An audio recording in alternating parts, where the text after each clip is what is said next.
Hola amigos, bienvenidos a nuestro canal, where we will practice Spanish reading skills. Okay, um,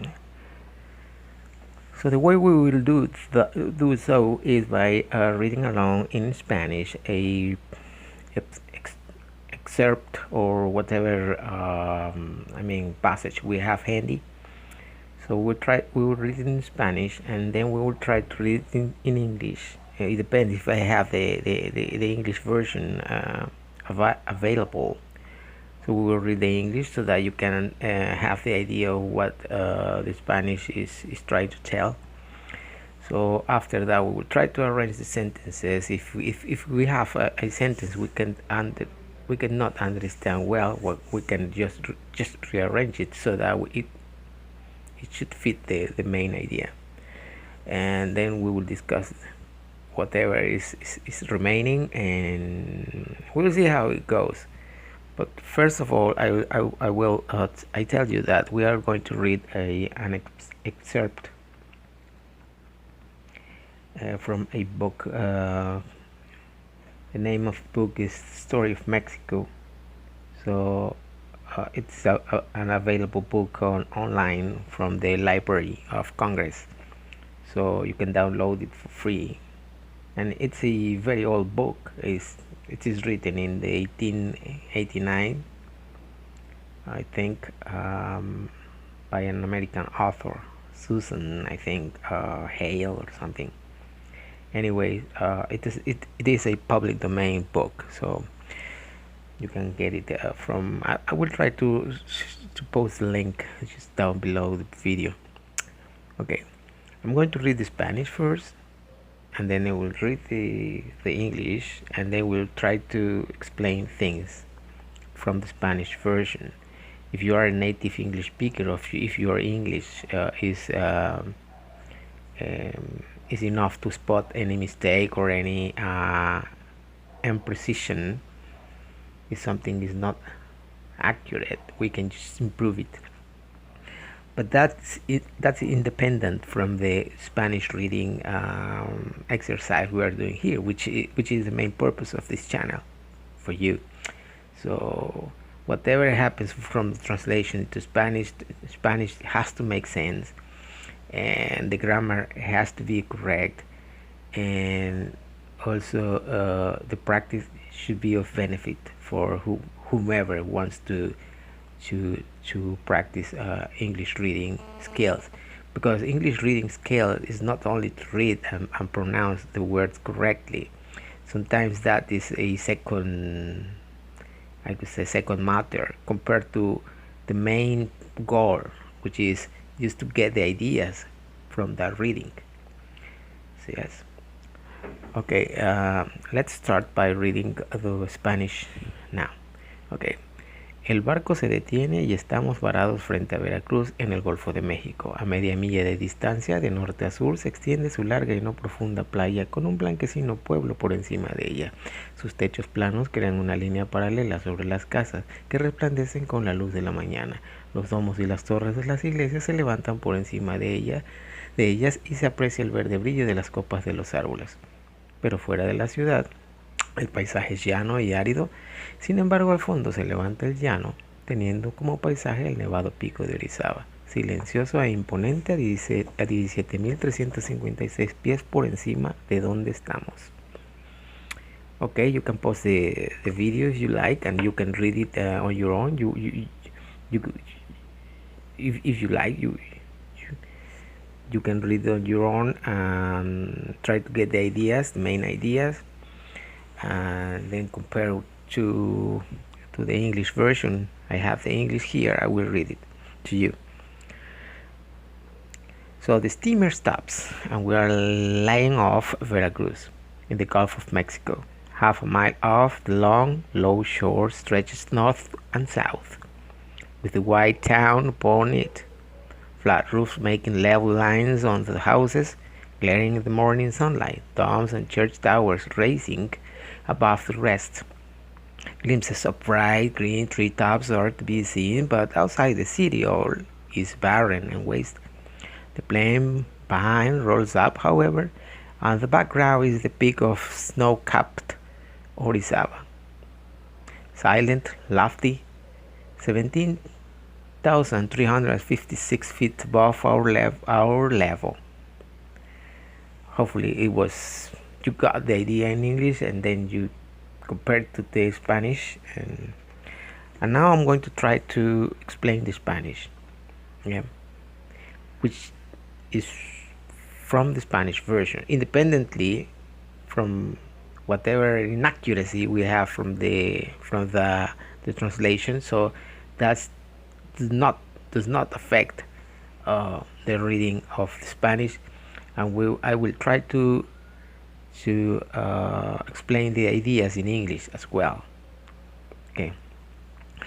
El barco se detiene y estamos varados frente a Veracruz en el Golfo de México. This one is our first sentence, and I think this one word here that might be a little bit difficult for you or unknown for you is this word varados, which means the ship is stopped on the sea, just away from the shore, okay? Or we could say ashore, or they call offshore, I think. But offshore, I think offshore is even is too far away from the coast, and this is not too far away, because it is supposed all the ships, they stop before their arrival. They stop near the coast in order to wait for clearance to enter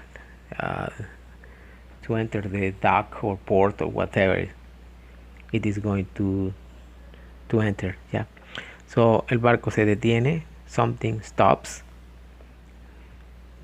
El barco. In this case, we just say barco because steamer is specific and it is good. We could have said el barco de vapor. That's a steamer, but in this case, it wouldn't be so literally correct. Well, it might be correct, but it would be a little bit boring to be just writing el barco de vapor. It's just el barco. But steamer is, I think, is more precise and more effective, because it then makes you think of an old times. Yeah, immediately. It gives you hints, but not in here. El barco is just a ship. It doesn't tell what kind of ship is. El barco se detiene. Estamos varados. When you are varado, maybe you are anchored frente a Veracruz, so that you can see frente a Veracruz means in front of the town, but still on the water. En el Golfo de México. El Golfo de México, you know, that's the sea, the body of water. It is called el Golfo de México. In this case, if you see difference between English and Spanish, it says in the Gulf of Mexico. It's on the Gulf of Mexico. It would be in English, I think, but in Spanish, en means sobre, or means encima, o en también puede significar adentro. So en might means on. In this case, means on the Gulf of Mexico, not in the Gulf, or maybe in the Gulf because it's in the extension of water, but it's on the water surface, not in the water. It's not sank yet. It's not sunk yet. It's not sunk. Yeah.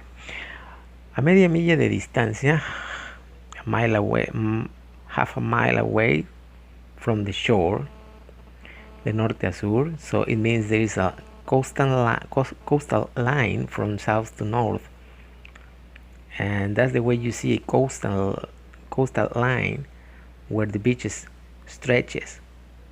In this case, we don't say the shore, la orilla. We say the beach, la playa se extiende. And if it is longer than certain distance, then we will say la costa se extiende. La playa y la costa. La playa is part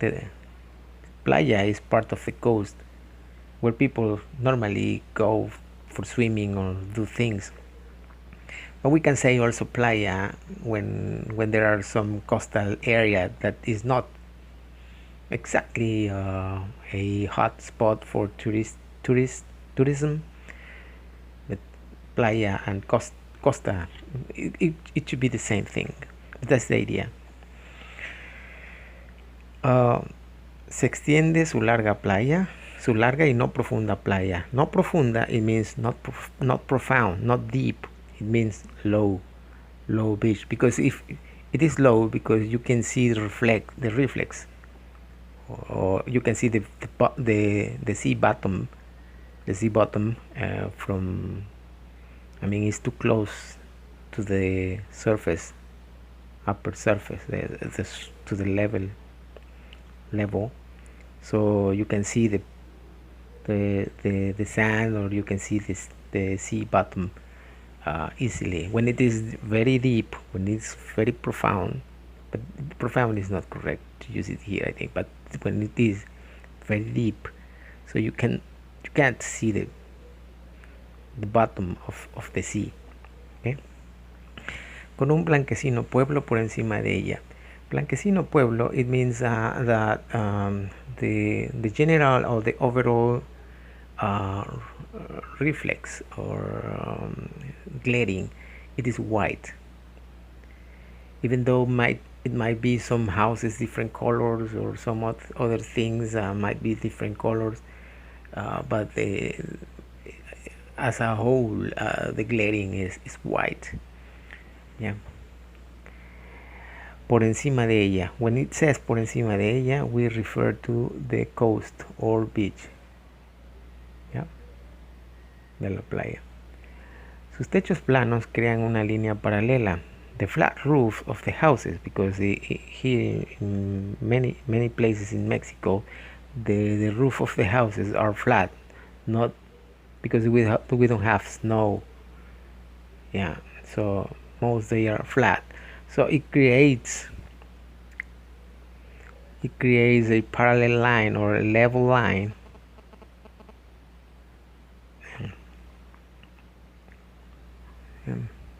above the rest of the houses. It might be some houses, but in average, it might be a line where this line, or they say this reference, this is above the rest of the houses.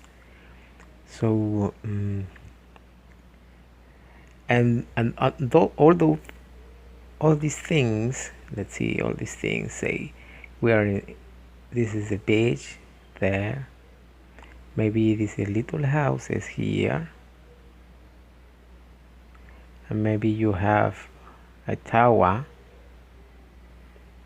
from the church and more little houses, and maybe you can have another church and the like. And I think that's the image the author tried to portray in the writing.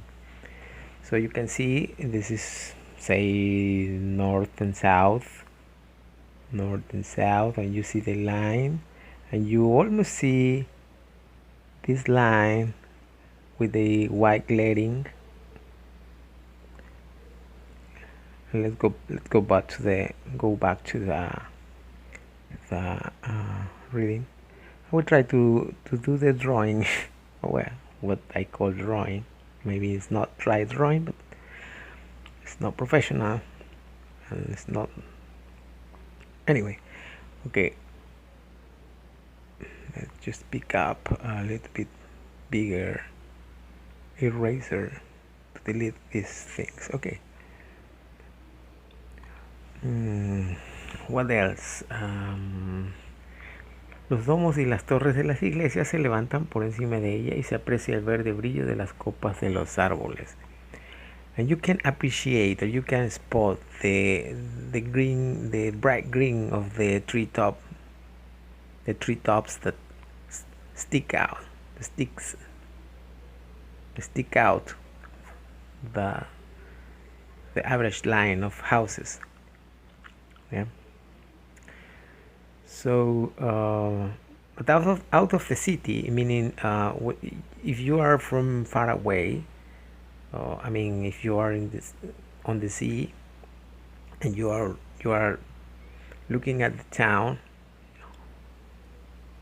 on the shore on land, then you will see that kind of flat glaring with the peak of the towers and the domes of the churches.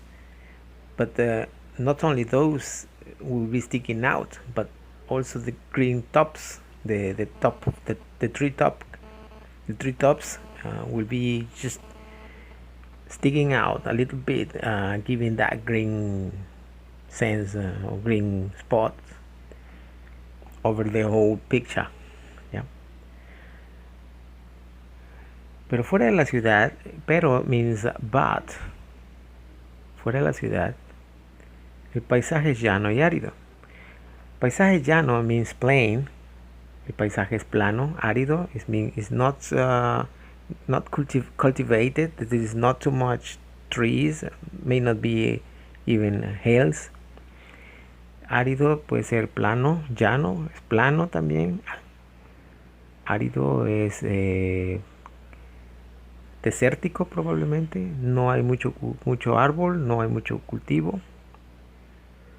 Es árido. Sin embargo, al fondo,